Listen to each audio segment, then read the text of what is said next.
Olá pessoal, tudo bem? Meu nome é Marlon Lima, aqui no canal Essência Liberal. Mais uma vez aqui estamos para ampliar o nosso conhecimento, nossa inteligência intelectual, né? Nossa capacidade cognitiva e começar a entender o que acontece à nossa volta, tá certo?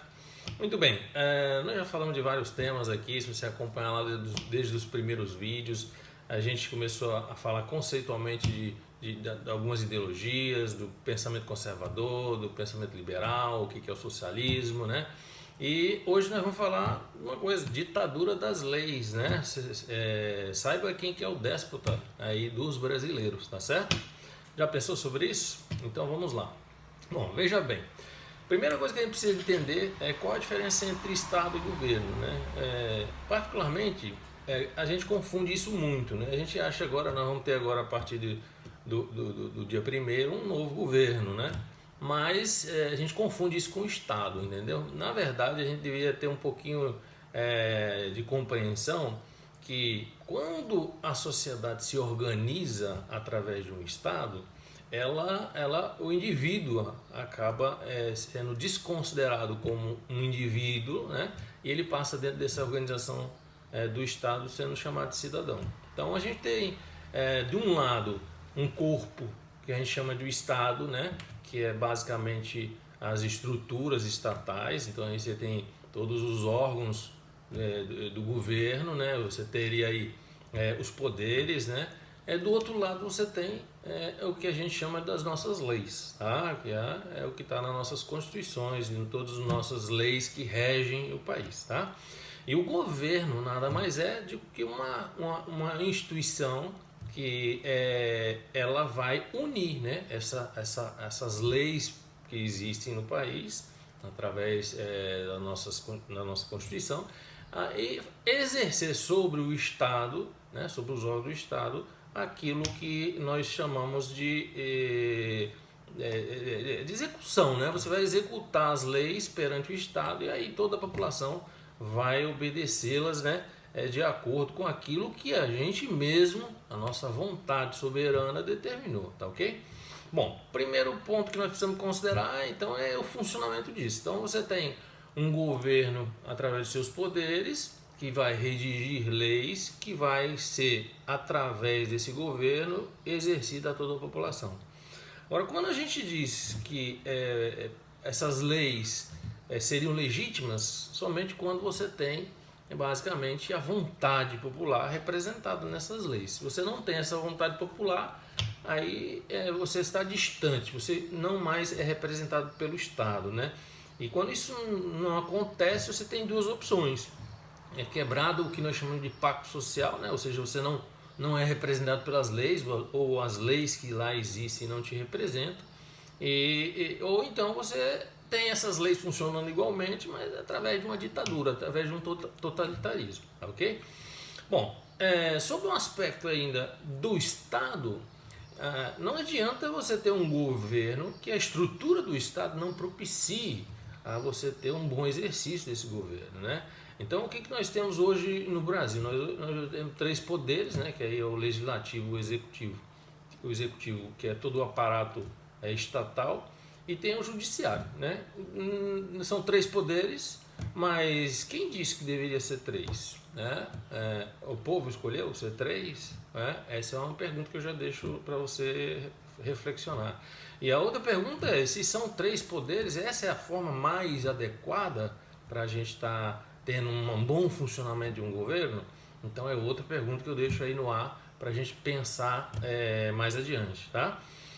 Mas o fato é que hoje funciona assim, com três poderes que teoricamente deveriam ser independentes, ou seja, com áreas delimitadas, e na verdade isso não acontece, né? A gente vê toda hora o judiciário legislando, né? Você vê o executivo interferindo no legislativo e assim por diante, né? Então, como a gente tem essa situação nesse formato, fica difícil a gente ter o que nós chamamos de democracia. Eu expliquei no vídeo passado que Não existe o direito democrático, né? Eu vou lá votar, estou exercendo o meu direito democrático. Não existe isso, né? Na verdade, ou o Estado é democrático ou não é democrático, né? E para que exista o Estado democrático é preciso que existam essas coisas que eu acabei de falar, ou seja, umas leis que representem o povo e também uma estrutura de Estado que seja compatível com o bom exercício dessas leis, né? Obviamente, o governo que vai se instalar periodicamente tem que ser escolhido de uma forma direta, né? Através de um voto da população, tá certo? Bom, a primeira coisa que a gente começa a perguntar é assim, mas esse tamanho de Estado, né? O Brasil é um país continental, né? Muito grande, e a primeira pergunta é, esse modelo que nós temos hoje é um modelo de centralização, ele centraliza todos os comandos em Brasília, né? Ou seja, a gente tem um poder centralizador de decisões, um poder centralizador de execução das leis, das modificações delas e, enfim, de todos os detalhes relacionados ao país, à nação como um todo, né? Então, já existia um pensador chamado Herbert Spencer, que ele dizia uma coisa muito interessante. Ele falava assim, quando o Estado começa a crescer demais, ficar demasiadamente engrandecido, a primeira coisa que acontece é a burocracia. Você tem que aumentar a burocracia porque é tanta situação que ele precisa prever que a burocracia naturalmente vai aumentando, né? E mais grave ainda, que toda vez que aumenta a burocracia, aumenta como consequência, como degeneração da estrutura de governabilidade, aparece o que nós chamamos de corrupção, tá certo? Então hoje nós temos uma corrupção endêmica, né? Espalhada em tudo que é estrutura do Estado. O Estado é enorme e tem uma burocracia enorme e também uma corrupção avassaladora. Já visto a Lava Jato aí descobrindo tanta coisa, isso já é histórico no nosso país, né? Então ele diz que esse Estado é grande e como seria possível a gente observar uma maneira de modificar isso? Você descentralizar o poder, que é um dos princípios do pensamento liberal. Se a gente descentralizar o poder, os estados, entre aspas, vão ficar menores, né? Ou seja, você teria uma centralização de algumas normas gerais, mas o poder seria distribuído com os estados e com os municípios. Ou seja, você no seu município teria maior chance de ser um cidadão participativo, ou seja, você poderia estar lá opinando sobre as leis que vão vão incidir sobre você mesmo e a população dali, né? Veja que é uma outra maneira também de você também levar em consideração as grandes diferenças que existem num país continental como é o Brasil, né? Você pega uma pessoa lá do norte em comparação a uma pessoa do Rio Grande do Sul ou de São Paulo, vai ter diferenças culturais, diferenças de pensamento e que de uma forma centralizada jamais vão poder ser representados numa Constituição. Portanto, deixa de ser democrática, né? Quando isso acontece. E isso tudo vem de uma pergunta que quando eu comecei a pensar nesse canal aqui, eu me fiz. Eu falei, por que o Brasil não gosta de seguir leis? Ele não gosta de obedecer leis. Se você fizer um exame de autoconsciência, você vai ver que muitas das leis os brasileiros gostam de evitar seguir, evitar arrumar um jeito de não partilhar delas. A razão é muito simples, ele não está representado naquelas leis, né? Sem falar no aspecto de desenvolvimento intelectual, ele também não se sente representado. E é por isso que existem esses problemas relacionados a isso, tá? Bom, uma outra, essa forma de descentralização, ela é colocada, mas quando a gente não entende da forma que é colocada pelos nossos representantes, entre aspas, lá em Brasília, a gente não percebe qual é a significância disso, né? Existe um movimento de trazer essa descentralização que é chamado de voto distrital, ou seja, você já deve ter ouvido falar disso, é quando você leva a esse poder mais para os municípios, para os estados e municípios, tá? E aí a gente precisa entender um pouco mais disso para poder saber como que a gente poderia estar influenciando esse pensamento aí a nível nacional, tá certo?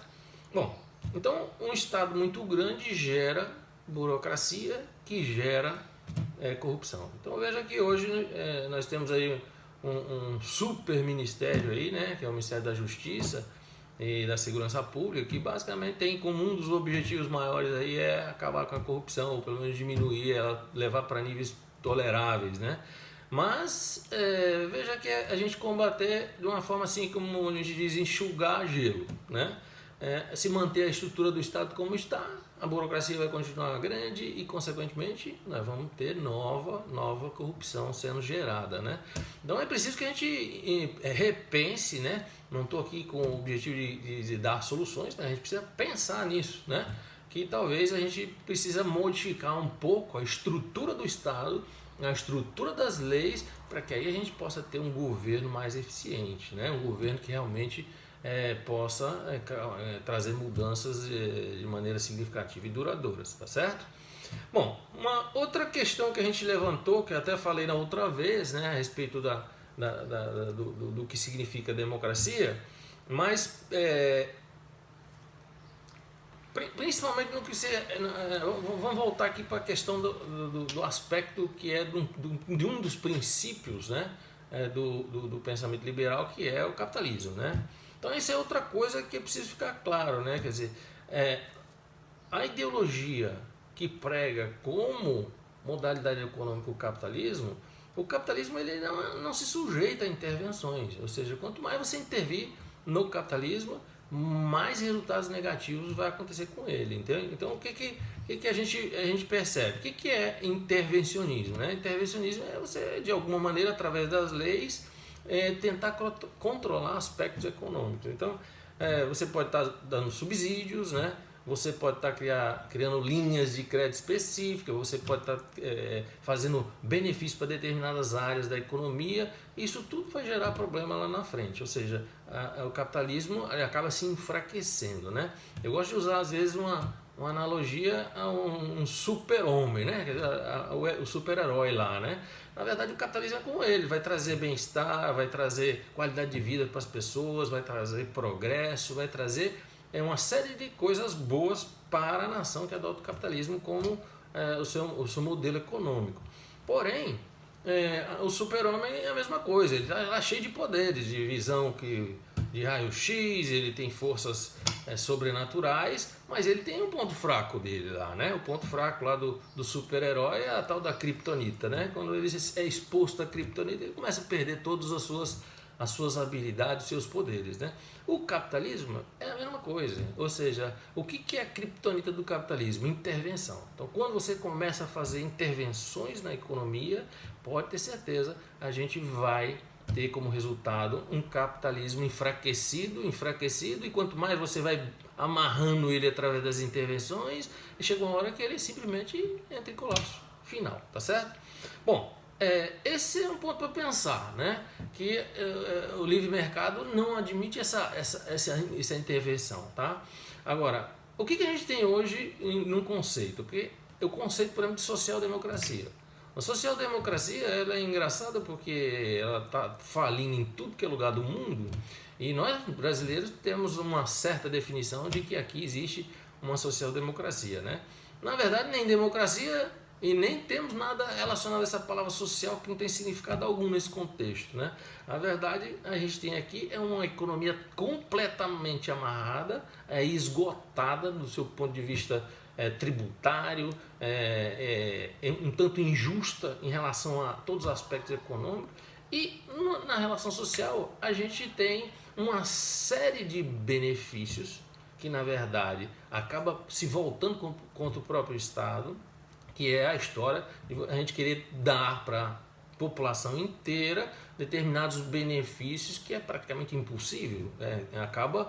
Não existe almoço grátis. Para você poder dar saúde para todo mundo, você tem que cobrar impostos que vêm funcionar por aí. Se você quer dar educação para todo mundo, até é um contrassenso falar isso, dar educação para as pessoas. A educação é uma coisa que parte de dentro da própria pessoa, né? Mas isso é para um outro vídeo, a gente conversar sobre isso, mas toda vez que você começa a ampliar essa quantidade de benefícios ditos sociais, na verdade você está esmagando ainda mais a estrutura de crescimento de um país, porque chega uma hora que é simplesmente impossível. A gente hoje já tem as taxas de tributos mais altas do planeta, né?